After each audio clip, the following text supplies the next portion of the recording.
can't sleep, trapped in my own mind. Anxiety. Drowning in the darkness, just can't see the light. Depression. Doubtful, insecure, can I really do this? Imposter syndrome. I'm alone, unloved, just feel invisible. That's loneliness. We're not therapists, but we need one.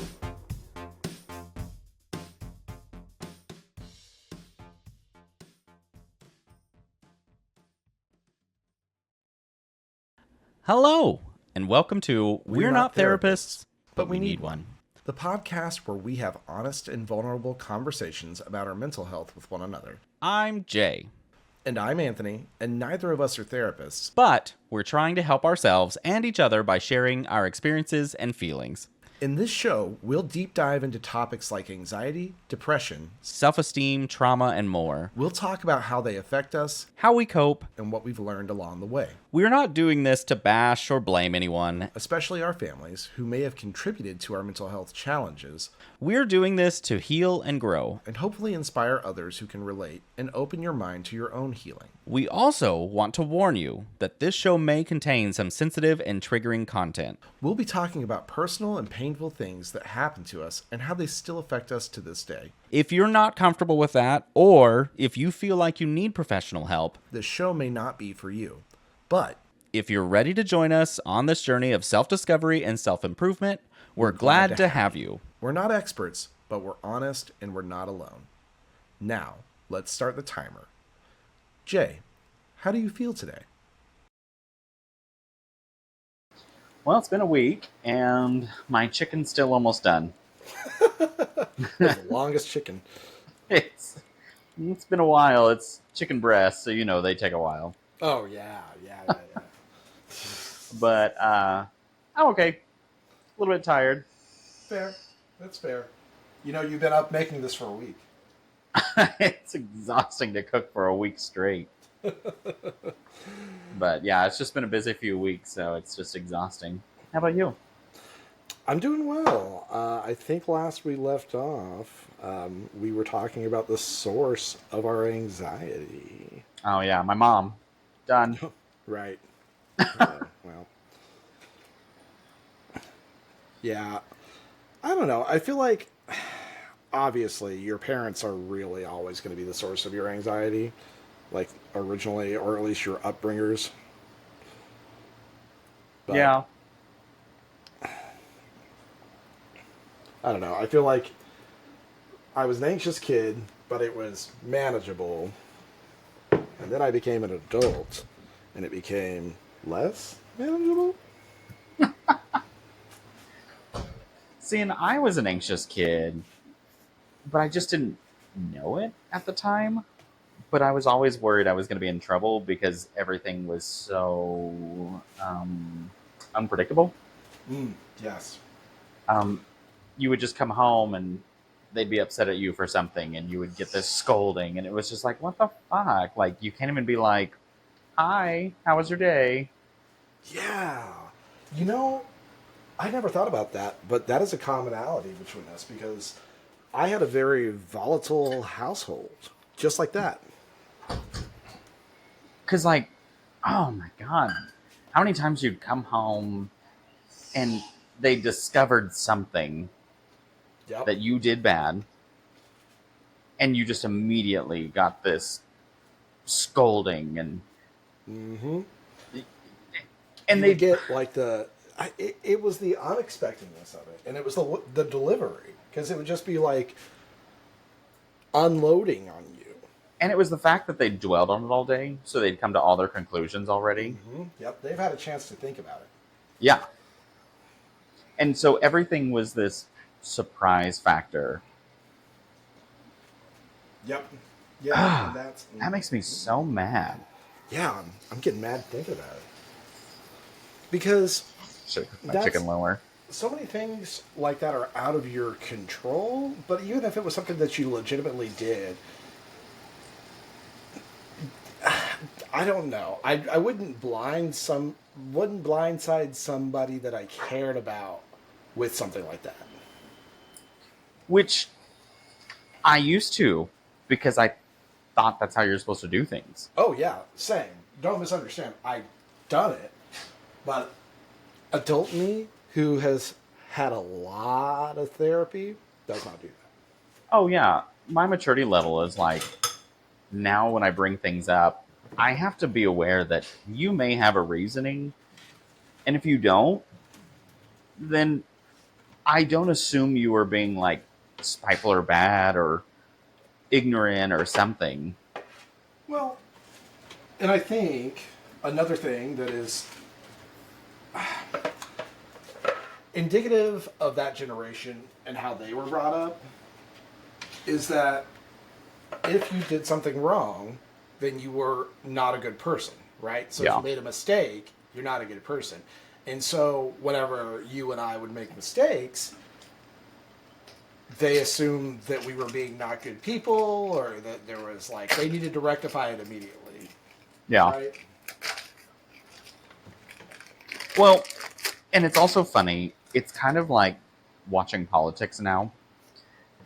The reason like my parents love Trump is because he doesn't bullshit things. His theory is what I say goes, and you don't have any explanation. You're just supposed to believe me, and that's how they raised me. It was very much because I said so. Yep. I And hate when that so much. yeah, and when I started like questioning things and all, it turned into this long debate, and I would wear them down until they would stop forcing it because I'd be like, this is not logical. Mm-hmm. And then they'd And say, because I said so. yep. And I'd be like, that doesn't make sense. Mm-mm. God. And that was all the time. And Yes. it sucks whenever you're a logical child, whenever you're really trying hard to understand things, that all they do is say is because I said so. And that's just not a good enough answer. I remember one time in high school, I had a seizure Oh, because, wow. yeah, it was the weirdest thing. My doctor explained it as I would stress myself and just short my brain out, basically. Mm. But what was I doing? Oh, I was watching Stressing Saw yourself. 4 in theater. And it was when her scalp was being ripped off. Oh, God. And I guess what I do is I imagine myself in the scenario and how terrible it would feel, and like, and basically like all the blood rushes to my stomach or my head. I can't remember what he said. Whatever had happened, and I would literally like tense up and seize, and it would last a couple seconds. But it was exhausting. Well, yeah, it's a seizure. Yeah. And I don't remember the scenario, but I came home and I just like went to bed. I was tired after it. And the next day I had something. It was some like major choir competition. Mm-hmm. And my parents weren't going to let me go. Because they're like, oh, well, you are too sick to do that. You couldn't go do this that you were supposed to go do because you're too sick, so you can't go do this. Wait. Yeah. So, it's that kind of vindictiveness that puts you on edge. Yeah. Oh my God, I burned my chicken. Well, it's been cooking a week. I know, it wasn't frozen, so I don't know. Wow. If it makes you feel any better, I should have roasted these peppers longer. I should have like 2 maybe weeks. let this rest a little bit or something. But here we Okay, are. it's close enough that maybe it'll just cook itself. But yeah, I remember stuff like that where, and it was completely arbitrary because there were times that I was legitimately sick that they were fine, but there were other times that I would be legitimately sick and then they would do stuff like that, Yeah. and you just never knew what you were going to get.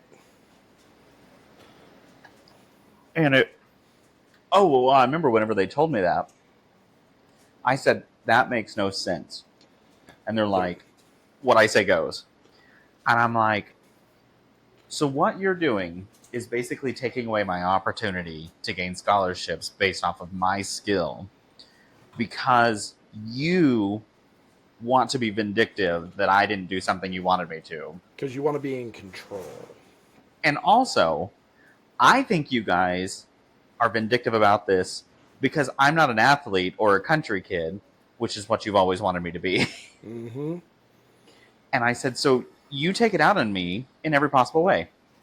Which, of course, it was this defense plan, blah, blah, blah, blah, blah, blah, blah. I ended up going, though. Good. Good for you. It took an hour.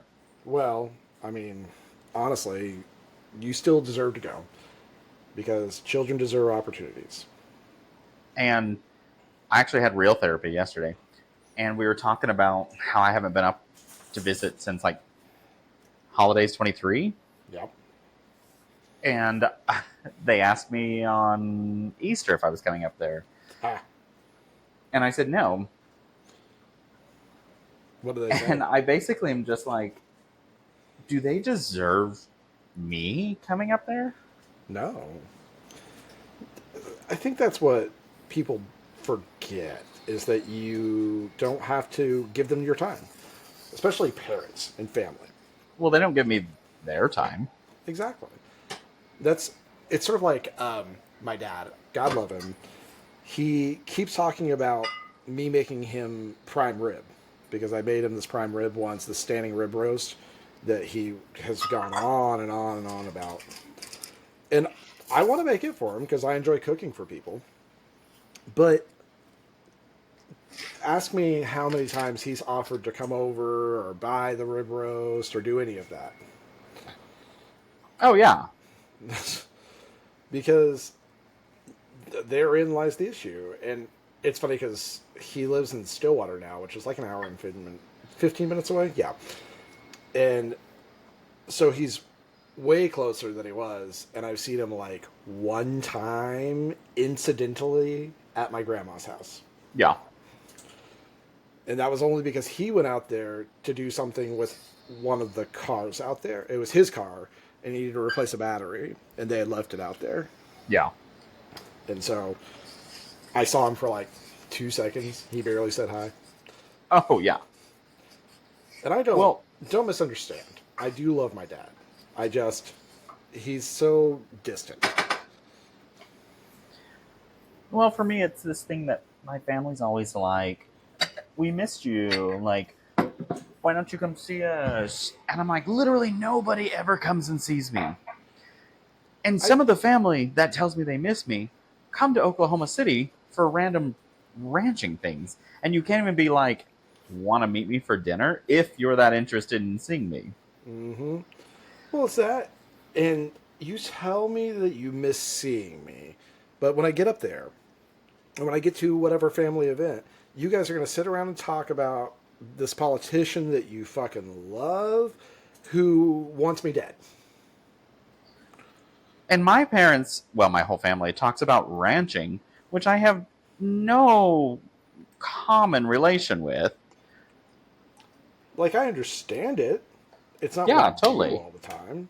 But it's, again, it goes back to things like, if you asked my parents what I enjoy doing in my free time, they wouldn't be able to tell you. They'd probably say video games, which would be right, because that's been the same thing since I was a child. But I don't think either of them listened to either of the podcasts. Although I will say my dad did listen to the first few episodes of Beards and Sundries. But when I told him that I was not going to stop cursing on the podcast, so he did take an interest a little bit. But once I told him I wasn't going to do what he asked me to do, I think he sort of tapered off. Yeah. So I don't know. But, like, I know Joe's parents still listen. Oh, yeah. Ask about I think things. that's They so know what I'm cool. interested in. They'll send me things that are themed around things that I enjoy. And, yeah, I don't think my parents could do that same thing. I feel like Joe's parents take more interest in my life than my own family. It's because Joe has really good parents. And Yeah. I know everybody gets, like, some sort of trauma from their parents, so, you know, nobody's perfect. But Joe's parents are, yeah, A+. They treat their children like humans. Yeah. And not like expectations. Which I think is how our parents treated us. Yeah. So, I don't know. You are 100% right and well within your rights to not go visit. Oh, yeah. I feel great about Yeah, I used to feel guilty about those things. But no, I don't. it. Now I'm all better. Yeah, exactly. My mom called me the other day and was talking about like some issues with my sister because they live really close to my sister now, and so my sister is always getting in on the business. And she's just like, oh, I don't, oh, she drives me crazy. And I was like, she doesn't drive me crazy. She's like, what? And I was like, yeah, because I don't talk to her. I don't interact with her. When she tries to message me or call me, I don't do that. I love it when I'm like actually having an argument with mom on the phone, which is rare because normally I don't stray away from her formula of how's the Yep. dog, how's work, How's, how's yep. um How are the got it. few things I know how to ask about? I feel like it's limited to those two things. And I just say work's busy. She has no clue I changed jobs. But It's so wild. when I'm arguing with her, I love whenever she like calls out something and I'm like, who do you think raised me? Ha!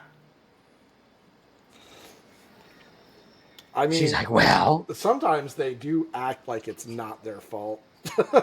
yeah. Like they forget that they were your parents. She's like, you're just so stubborn and you just talk through everything. And I sat there and went, who raised me? Who would I have learned that from? Talked through everything. I can't believe you use logic and reason.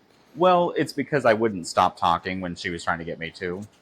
Oh, well, yeah. I'm. And I, I was what do like, you want? I learned that from you because you just have to continue talking, or else you always get your opinion out to shut me up.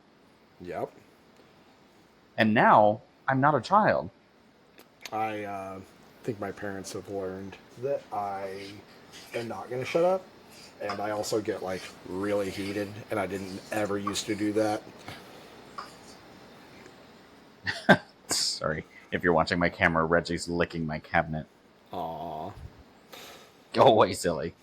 But yeah, I I think the last time I argued with her, I said something along the lines of, "You do absolutely do not just get to shut me up because you don't like what I'm saying anymore." Yeah.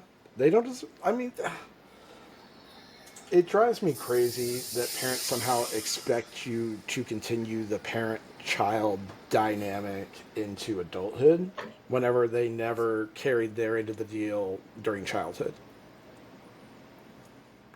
Oh yeah, exactly. Like, I. You left me to learn how to be the adult I am to myself. I had to figure out how to navigate life as a gay man without you because I couldn't trust you. And I still can't. And I still can't. And yeah, I think that's. I think a lot of people, whenever they felt election anxiety and a lot of people had falling outs with their family, it's because of that. It's because Yeah. I can't trust you and I still can't trust you. Because I can't trust you to care about me enough to see this from, to be empathetic enough to see this from my point of view. Yeah. I'm always And supposed to see it from their perspective. right. But And I'm they're like, never expected to see it from yours. no. And I straight up told like my mom and my grandma and my dad, I was like, look, like you guys wouldn't see what we're talking about because it doesn't affect you. It Yeah. never impacts you. You gloss over it mentally. And that also is attributed to the fact that you don't care enough about gay issues to Well, pay attention. you gloss over mentally because it's an embarrassment to you and you have no interest in understanding it. Yeah. And while I will say it's not an embarrassment to my parents by any means at this point, it is something that they haven't figured out how to actively be an ally. Oh yeah. And so there is this huge difference between not actively going out and lynching gay people and understanding gay issues. Do you also feel like shit? I just lost my train of thought. I feel like Hold a on. lot of things. I was like, It's it's actually right here. quite the issue. It's why I have anxiety. It's gonna come back. Yeah, I struggle with this last election cycle, like everybody, because I know that people who say they love me voted for Donald J. Trump, who, while I don't think he actually gives a shit about gay issues, he's going to vote how his base wants him to. He's going to do things to maintain his voter base. Oh yeah. And so, if that includes, I don't know, putting me in a camp at some point, I think he's completely capable of it. Yeah. And so, just seeing things like that, where you know that your loved ones have voted for this guy against all the empathy they taught you as a child. Well, we were supposed to be empathetic towards them. Right. And that was what I found out later. It didn't really matter how we treated others. It was just them. Yeah.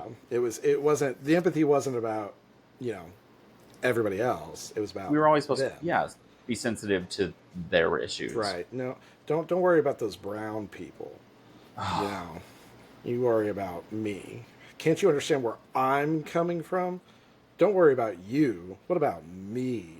The interesting part, I think, right now is people hate what they don't understand and fear. A lot of people. Mm-hmm. And so, Spanish. They don't understand what they're saying, so that makes them mad. Yeah. And they so, feel entitled racism. to like, know what people are saying at all given times. Hey, Yeah. Joe. Hi. Joe's home. Hi, Joe. Wow. He says top hi. down. Cool. Yeah. We're trying a new thing. But yeah, I think that's part of it, is that they feel entitled to know what other people are doing and thinking, while they don't want anybody else to know what they are doing and thinking. Well, and everyone else can't be a criminal, but they can break laws if it benefits them. Oh my god, I know. I fucking know. The number of times I see those stupid Blue Lives Matter stickers on cars that are out there. Yeah, I know. Thank you, Joe. On people who are out there just like speeding, driving like an asshole. And I'm just like, okay, well, I speed and sometimes I drive like an asshole, but I don't claim to like support the police.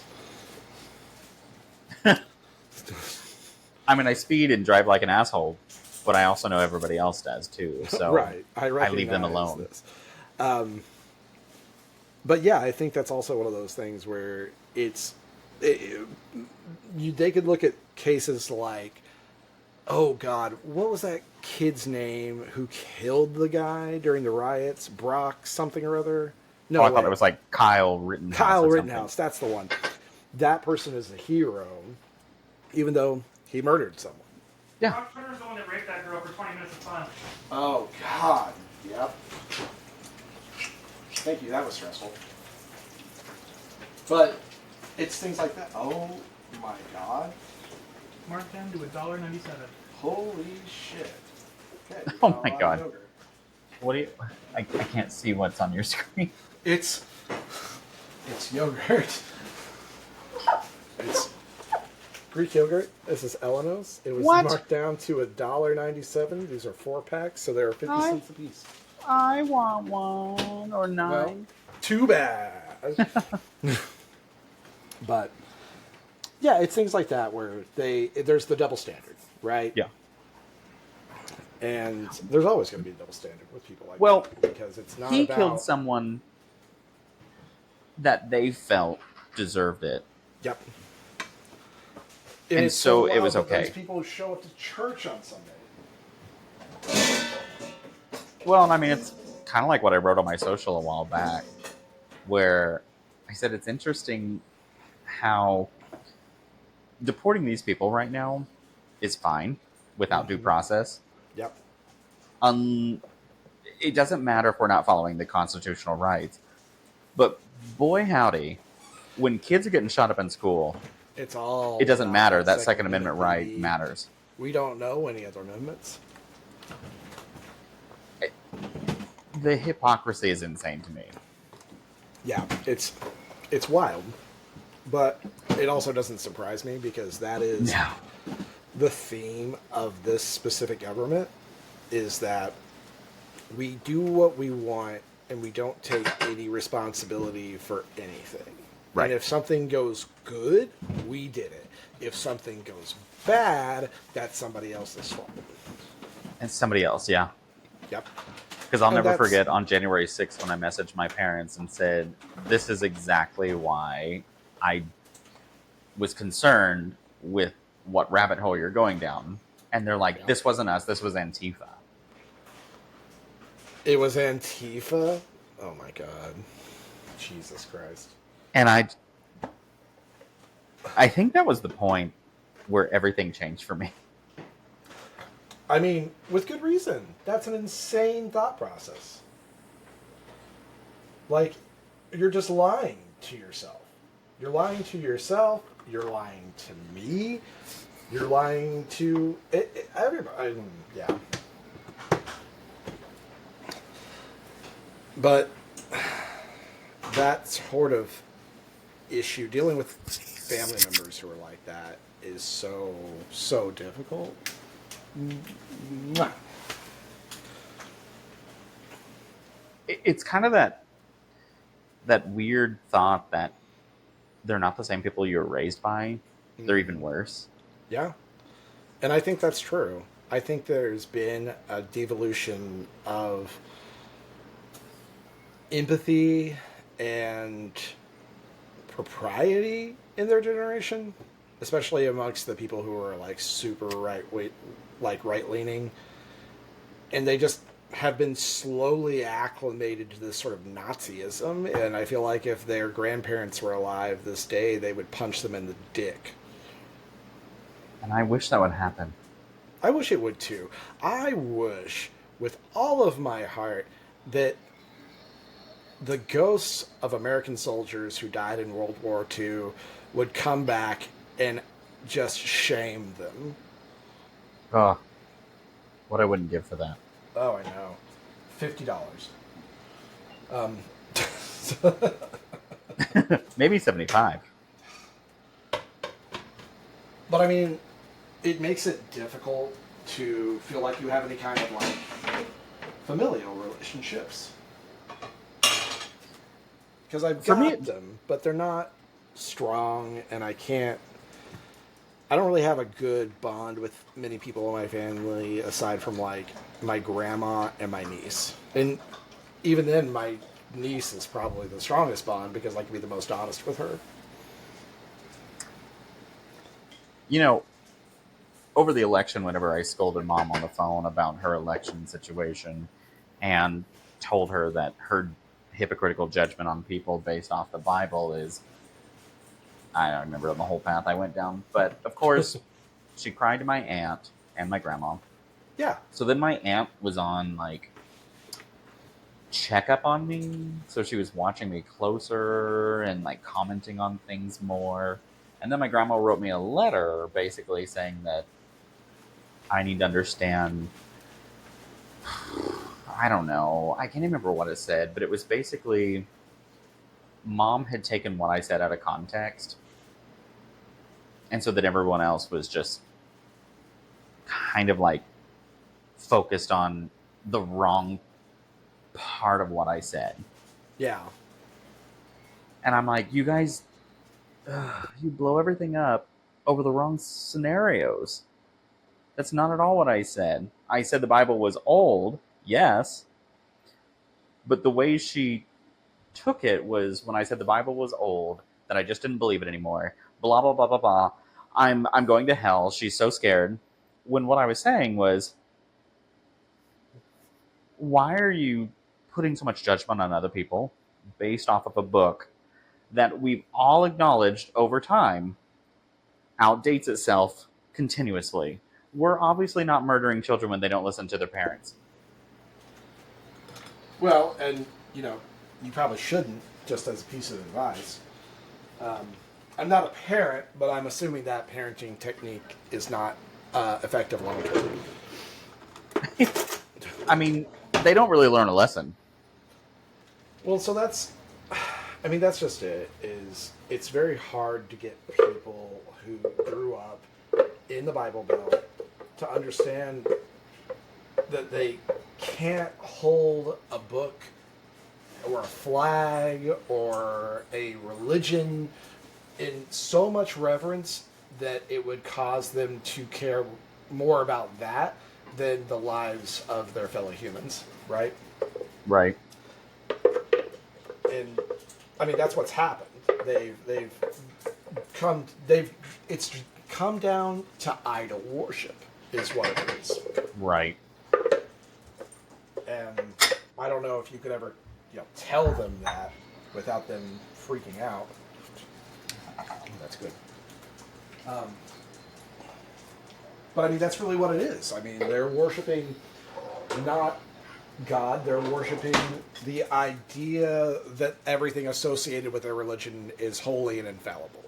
Right. Which inherently drives the devil. Nice. Alexa, stop. I was going to finish, setting my meal to show at the end here. Yeah, I'm not going to be able to do that. I am,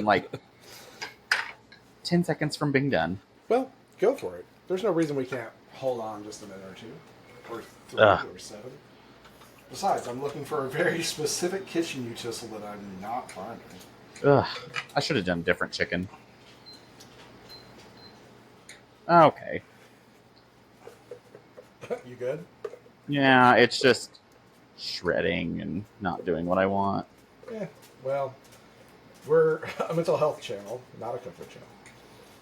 That's fact. And don't judge my cooking. I'm actually pretty good. You are, that's true. That's true. And I would never dog your cooking. I've had it and I enjoy it. Well, But, yeah, I don't want to belabor the point too much right now because I know we rack on our parents a lot here, but it's kind of the source of our trauma. that's why we actually started this podcast. That is true. All right. Thanks, Mom. Under the camera. There's my finished plate of my chicken thrown in there. Oh, yours looks good. I'm excited for it. Oh, actually. My cream sauce is very old Oops. and peppery, but it's not done yet. It's got to cook. I just threw parsley all over the place. Come on, parsley. Now, with parsley and feta. Oh, you feta. Ah. I know. Nice. All right, Look we at you. finished. Good for us. I'm on SSRIs, so that's a feat. You're welcome. That's a little mental health joke for you. But thank you guys for tuning in. And sorry that I didn't finish my dish, but I'll let you know how it turns out. Maybe we'll do a picture. Maybe. We'll see what happens. Bye. Bye. And we're out of time. Thank you for joining us today on our show. As you can see, therapy is not always easy, but it can be very rewarding and healing. If you want to follow our journey and see how we progress, tune in next episode for the continuation of We're Not Therapists, but We Need One. Join us on our socials, TikTok, Facebook, Threads, and Instagram, and email us at nopenotttherapists@gmail.com. That's NOPENOTTHERAPISTS@gmail.com. We would love to hear your thoughts on our journey, or any questions you have that we can help answer. Until then, Stay safe. mental health is a serious and important issue that affects millions of people around the world. If you or someone you know is struggling with depression, anxiety, trauma, or have any other mental health conditions, you're not alone, and there is help available. You don't have to suffer in silence or feel ashamed of your feelings. There are many resources and support networks that can help you cope and heal. Here are just a few. The Crisis Text Line, which is a 24/7 service that connects you to trained crisis counselors who can help you with any type of emotional crisis. You can text HOME to 741-741 in the US or Canada, or 85258 in the UK, or 50808 in Ireland. You can also visit crisistextline.org for more information. The National Suicide Prevention Lifeline, which is a 24/7 service that provides free and confidential support for people in distress, as well as prevention and crisis resources. You can call them at 1-800-273-8255 or chat online at suicidepreventionlifeline.org. The Headspace app, which is a meditation and mindfulness app that can help you reduce stress, improve your mood, and enhance your well-being. The app offers guided meditations, breathing exercises, sleep sounds, and other tools that can help you relax and cope with your emotions. You can download the app for free and try it for 10 days or subscribe for unlimited access to all features. You can find the app on the App Store or Google Play, or visit headspace.com for more information. These are just some of the resources that we have found helpful, but there are many more out there that can suit your needs or preferences. The most important thing is to reach out for help when you need it, and to know that you are not alone. Mental health is not a weakness, but a strength, and taking care of it is one of the best things you can do for yourself and your loved ones. Until next time,